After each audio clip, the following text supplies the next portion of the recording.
wachinoenda zopedza manje uzoipedza zvinouko kuti atajera nzi washing machine dandajera washing machine ani maramba ndikuwachire ndakuze ndipei ndidziwacho pandikuwasha dzangu hembe dzangu ndoda kuwacha ndega tikati ipanguva special ka ndongogara pasi ndizorore manetandi ndaneta no one ko lunch ndakubikira ichi dai sasadza sadza mune chimururudzi handifunga nepork isa nepo nepork andi ubva wabikira I think pana chikoro mamajana kwautodzoka woka ndingoisaniravo kuchalanga chitazi kuda sadza nasi chalosana sadza nonyeba chalanda sadza zadskuri masora sevachini kochalaita se tototaura tobika chii masikati masikera sei mama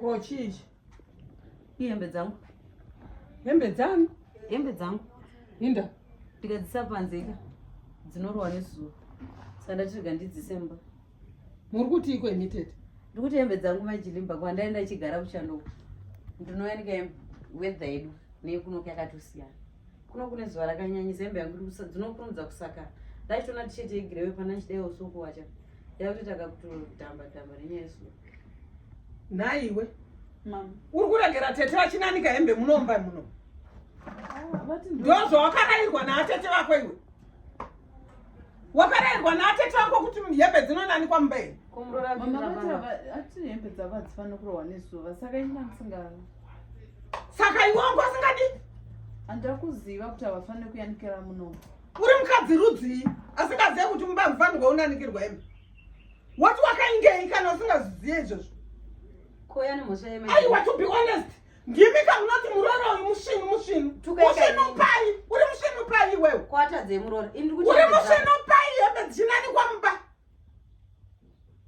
mama ina handizoziva hangu but ivo sekutaura kwatete vati hembe dzavo havakwanise kuyanika panze munomhamusemba mangu ka ndemani ndemenyu iwe wakati ndiri mukadzi wapano aiwa mama chalende wapanoka chalende wapano mind you wazvinzwa uri kuzvinzwa ndazvinzwa hangu chibvisa hembe iwewe chibvisa hembe ndatibvisa hembe ndatibvisa hembe handidzione hembe dzacho mama ndisikudzionei iwe uonese iwe handiti unozvitashasha ekuona nekamutaka bata nekamutaka uone hembe kochonora hembe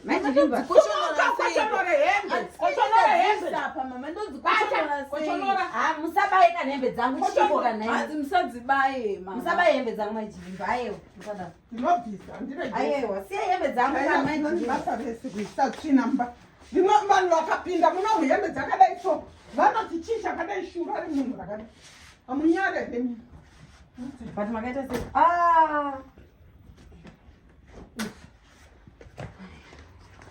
tarisai muone nepamatv nepaita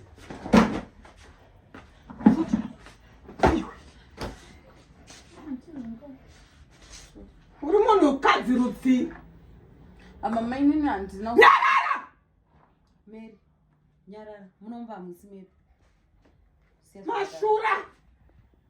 mashura Auntie Nakambushta, I can even go and rent myself an apartment. Go and rent! Kwanese kuna manchingo abuse kwa ndipana and sirinda isa hembedzi mama. Hembedzi and sirinda dzisa but muri kundi accuse inini. I don't know why mukwataka inini muchitedza kuataka auntie. Ndova isa hembedzi ava. I've been quiet ndichikutolerate ipesa apa handione zvangu but zvimwe zvacho zvinonyanya mama. You are the honor as a murara. You are the honor. You are the honor. Hauchaziva responsibilities zako. Mero muri kutukanika chironda isembe paketeni. Iwe uzive responsibility emukadzi iri. Iwe uri kutaura kuti kana usingaone zvako uya kuti haunzwi. Mere ndo kitchen unobikisana nawo.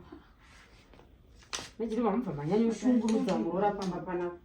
Handidiba.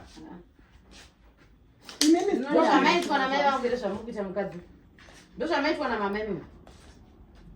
Maybe was saying zvanga zviri nani because you are not blind but then manga muri in a situation like what's the kuna mchungondo it's a simple thing mine mchungondo accuse andisiri ndaisa hembe apa andizivi kuti vaisire hembe dzavo and andozivi kuti munosiyanike kuti amusiyanike but mukuya muchinde accuse inini it's not nice mama ndanchizama kutolerate ipesa but it's not nice. I don't think I can chew this anymore. So where are you going? Are you going? Achaende piko. Bika kamama. Achaenda kupiko. Ena anobika Merita nezarewo. Musamashungurudza mwana. Imimi zvamaitwa ndozvamufana kuita mwana. Amweni venyu vaikudai mevangwangwa ine rudo nemicheche. Mumba. Yembe mumba mumaketeni mumba mangu muno. Such a special home inoturikwa yembe mumaketeni. Waripa! Asanda kudzokera kubasa mejilimba hembe dzangu dzikasakara ndinanotengera. Waripa! Imimi handina kamasimba nemanji munotipamba panzodzi yangu. Dai masiye zvinhu amunotangidza kwacho munodzisukurudza. Ani? Anodzisukurudza ndiani? Ndimakanda hembe dzangu pasingasiya. Eme!